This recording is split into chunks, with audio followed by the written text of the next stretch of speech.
कई बार हम जिंदगी में अटक जाते हैं। हमें ये लगता है कि हम जहाँ हैं हम वहीं रुके हुए हैं। ना हमारे लाइफ में कुछ अच्छा हो रहा है ना कुछ बुरा हो रहा है, लेकिन हम आगे नहीं बढ़ पा रहे हैं। अगर आपके साथ कुछ ऐसा हो रहा है ना, तो ये कहानी आपके लिए है।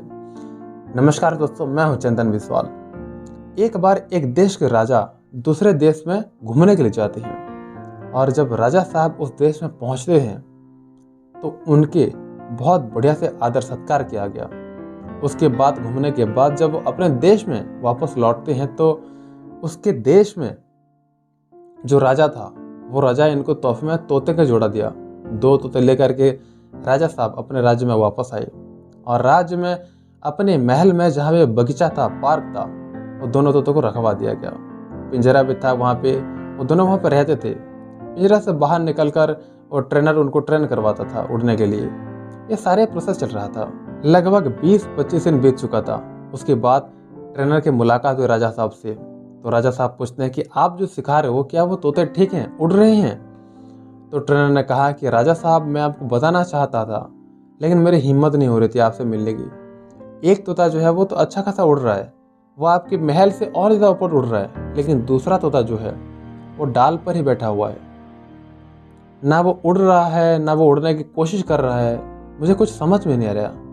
ये बात सुनने के बाद राजा साहब थोड़ी चिंता में पड़ गए, और वो अपने मंत्रियों को बुलाए, और आप एक काम करो, और जो प्रशिक्षक हैं उनको बुलाओ, शायद वो आए और उसके बाद ये तोता उड़ सके।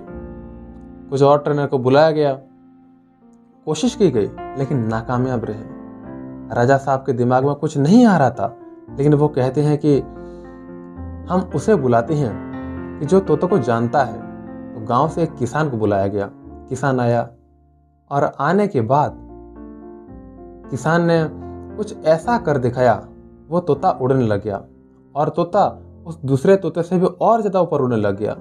राजा साहब को जाकर दरबार में बताया गया कि राजा साहब, चमत्कार हो गया, कमाल हो गया, वो तोता वो दूसरे तोते से और ज़्यादा ऊपर उड़ रहा है।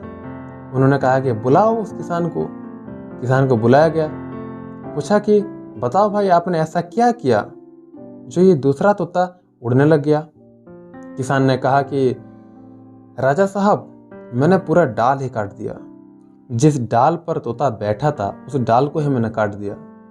दोस्तों, इस दुनिया में, हमारे ज़िंदगी में कई बार ऐसा होता है कि हम कंफर्ट जोन में रहते हैं, हम रिस्क लेना ही नहीं चाहते। हमारे ज़िंदगी में ऐसा कोई डाल काटने वाला आए, तब शायद हम उड़े। ज़िंदगी में अगर आपके सपने बहुत बड़े हैं, अगर आप ज़िंदगी में कुछ अच्छा करना चाहते हैं, कुछ अच्छा बनना चाहते हैं, कुछ बड़ा करना चाहते हैं, तो आपको रिस्क लेना ही पड़ेगा। ज़िंदगी के दबाव में मत आइए उड़ने के लिए। डाल काटने की कोई ज़रूरत ना पड़े, उससे पहले आप कोशिश करिए आप उड़ जाएं। दोस्तों, कहानी बहुत छोटी सी है, लेकिन सिखाती बहुत बड़ी चीज़ है।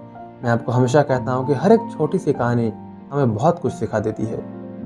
दोस्तों, वीडियो आपको बहुत अच्छा लगा होगा, तो प्लीज़ मेरे साथ जुड़े रहिए ऐसी और नई कहानियाँ देखने के लिए। और याद रखिए, हर सोमवार हर शुक्रवार शाम 7 बजे एक नई कहानी के साथ। वीडियो में मेरे साथ अंत तक बने रहने के लिए हृदय की गहरे से प्रेम पूर्वक बहुत बहुत धन्यवाद।